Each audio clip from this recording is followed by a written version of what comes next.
Hello and welcome to Small Business Snippets, the podcast from smallbusiness.co.uk. I'm your host, Anna Jordan. Today we have Charlie Mullins, businessman and founder of Pimlico Plumbers, now known as Pimlico. After finishing an internship in plumbing, Charlie launched Pimlico Plumbers in 1979. He started out with a second-hand van and a bag of tools, gradually building up the business. Pimlico reached a £1 million turnover in 1994 and currently has a turnover in excess of 50 million. In 2015, Charlie was awarded the UK's first OBE in relation to plumbing. Earlier this year, his son Scott took on the role of chief executive, while Charlie went into the role of chairman. Hi, Charlie. Hi, Anna. Thanks very much for having us on. I've been looking forward to this, so really excited about it. Thank you. Great. How are you doing today? Very good. I'm in Marbella, Spain at the moment, and we have a small business out here, all to do with Pimlico, and life's good. Great. I'm going to come back right to the beginning of the business, and a lot of our small business owners are in the early stages themselves, and I'm sure they're wanting to know how you built up your customer base in the early days, especially without tools like social media. Yeah, well, thinking back then, back in 1979, I'd finished my apprenticeship and been working as self-employed, and then started working in the Pimlico area and started getting repeat work. And undoubtedly, whatever service you're offering is quality of service. I mean, that's what's going to get you customers and keep you busy. So I have to say, I was a pretty good plumber and offering the service that people required. And, you start sort of word of mouth. It starts off from there, and, then other people recommend you to other customers. And then I quickly sort of learned, the art of it is to retain your customer. And back in them days, I think I was working on that basis. And you go to these customers regular, and, that would just sort of get more and more. So I quickly learned by retaining a customer, that gets you through. First of all, it gives you a customer base, and then it gets you through any difficult times that you may hit, i.e. recessions or lack of work or something. Sure. And, as the business has progressed, we have a policy now at Pimlico that once you're a Pimlico customer, we work on the basis that you're a Pimlico customer for life. And I would say to anybody just starting out, retain your customer is the way to build up a great customer base. What is the secret to retaining the customer? Quality of service. Quality of service can mean many things, turning up on time, dressing correctly for the job, have, identification on you, be very transparent in what you're doing, make people aware of your rates before you start, get the job done, tidy up after you. And I think in general, just your sort of behaviour in somebody's house or for a customer, you just have to, would you say, just be as professional as you can. And that could be whether you're in their house or you're running a business from the internet or you're sort of got a shop or whatever you've got. It's undoubtedly the way forward is quality of service, whether it be a product, whether it be something you're fixing, something you're selling. It's all about quality of service. And I think part of the reason that you became successful was there was a bit of a reputation for cowboy plumbers back then, and you wanted to set yourself apart. Yeah, well, again, I had the idea that, I never thought that, when I first started Pimlico, that we was doing anything clever. I just thought it was common sense things. And I know common sense ain't that common, but, I wrote a list down of all the things, or not all the things, but about 20 items that, I'd heard over the years that customers get unhappy with a plumber. And you can do that in any business you're in. Find out what upsets customers and just do the opposite. So customers used to be very unhappy, plumber not turning up on time, not finishing the job, leaving a mess, not clearing away any rubbish, not being transparent, making excuses why they're not at a job. So I sort of just done the opposite and learned also, I think in business is to be honest. If you're not getting there because you've got delayed or you're running late or you can't make it, be honest with the customer. Not keep making excuses about, I broke my arm or van's broken down. These are all excuses that people use. And, what I've learned is that customers don't want excuses, they want results. Right. And I understand that financing is essential to the running of a business, especially when you're trying to grow. I know that when you were trying to expand Pimlico Plumbers back in 1990, you sought out help from the bank, but unfortunately they turned you down. Can you go a little bit into what happened there and how you overcame it? Yeah, well, look, the business in 1990 was going okay, and what I wanted to do was buy a different premises to operate from, larger premises. Basically, I went to the bank and they lent me the money to buy this property, which was about £250,000. This was December 1990, and everything was going great. And they lent me that money, actually, and then round about April, all of a sudden the recession's kicked in. Maybe I weren't that aware of it, and the recession kicked in, and then, the bank basically come down. I was getting in difficulties. We'd run up some debts and didn't get on top of things. And I came down to reassess properly to see whether I could get some more money on it to keep things going. And they actually went the other way, and they told me it's not worth £250,000 now, it's worth 50,000. So I ripped it all out to refurbish it before we was going to move in. And all of a sudden it was a property not finished. I was trying to get an overdraft and keep things going, or even a loan, but they weren't having none of it. If anything, well, they just went the other way. They said, look, we want our money back.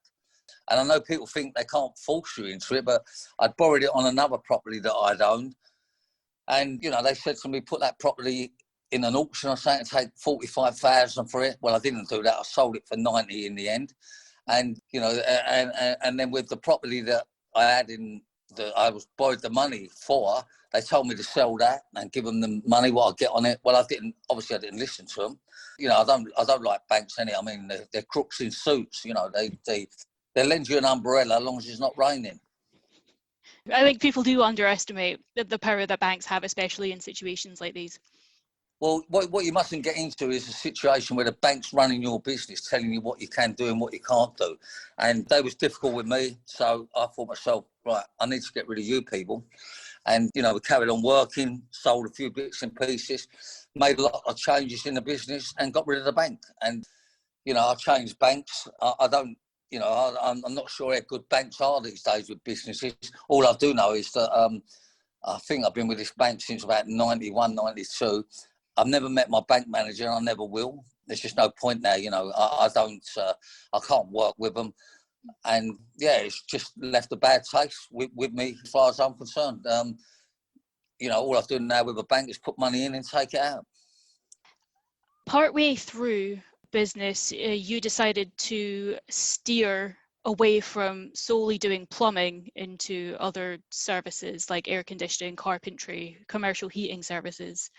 What kind of challenges did you face in shifting Pimlico's business model?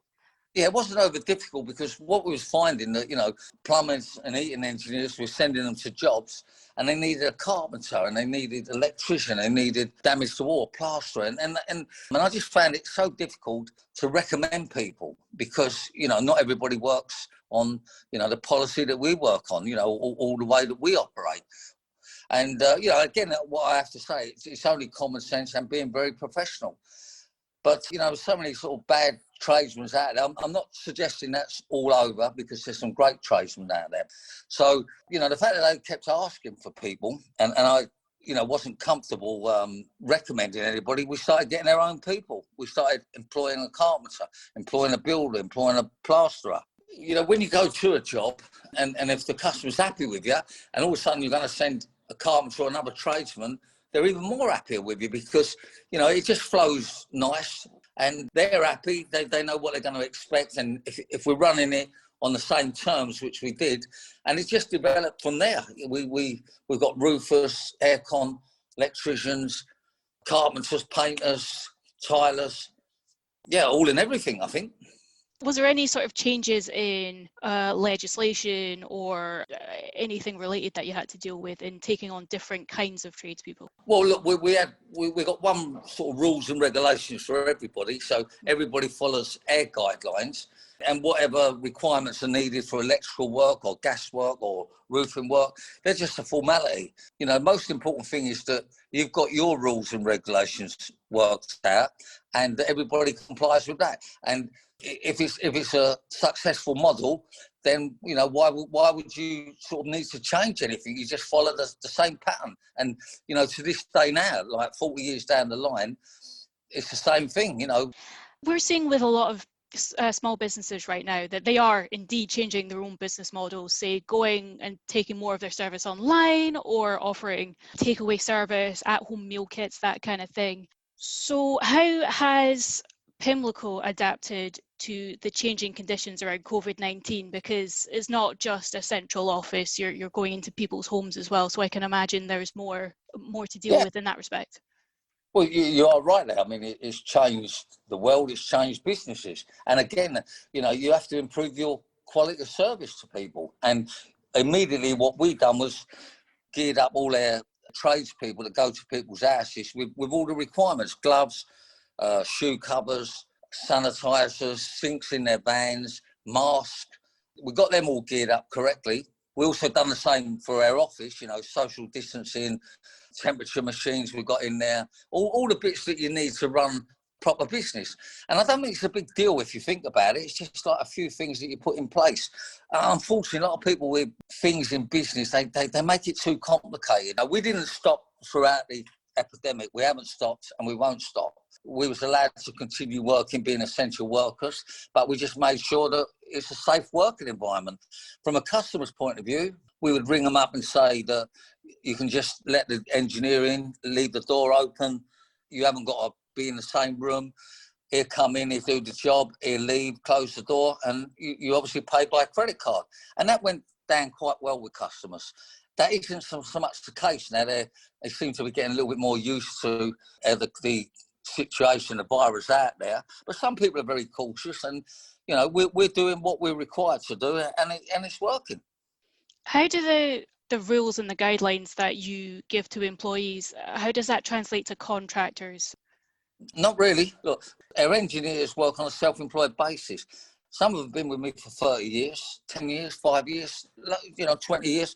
I mean, look, there's a couple of differences about holiday and sick pay, but as far as working under our umbrella or working on our rules and regs, it makes no difference whether you're self-employed or employed. The guidelines are the same. You turn up, you do the job, you do what we want you to do, and that's it. Okay, we've had a couple of problems, but, it's no big deal kind of thing. Actually, another potential difficulty we could be facing in the future is we've got changes to IR35 coming in April. And I do understand that there has been some ambiguity in the past around contractors' status and their rights. But I'm wondering, with these changes coming in, will that be more change for the business, and how exactly will that change the way you operate? Yeah, look, it won't change the way we operate. What it changes, the contract for that engineer. If they say he's not self-employed, then he has a choice. He's PAYE or he needs to go somewhere else, basically. But again, I'm going to say, I don't think it's a big deal. Unfortunately, if they're not going to let them be self-employed, then obviously they're not going to earn as much. They're not going to be able to claim so much sort of tax deductions. But their plus is they get holiday pay and sickness, and you can, claim it for unfair dismissal. But our policy ain't necessarily we're trying to get rid of people. We want to retain their engineers. And, we went to the Supreme Court on this, where one of their engineers evidently had an heart attack, but, there's a little bit more in it than that, why he had an heart attack, non-related to work. And he was self-employed for 7 years, and all of a sudden he wanted to take the advantages of being employed. And we knew that was incorrect, but we went to the High Courts and various other courts, and it took about 8 years, and the end result was at the Supreme Court, they come up with that he should have been an employee or something. But, no big deal again. We changed their contracts, and tax people are happy with it, our accountants happy with it, and we're happy with it. So if there's big changes out there, you just got to try and change it that works for everybody.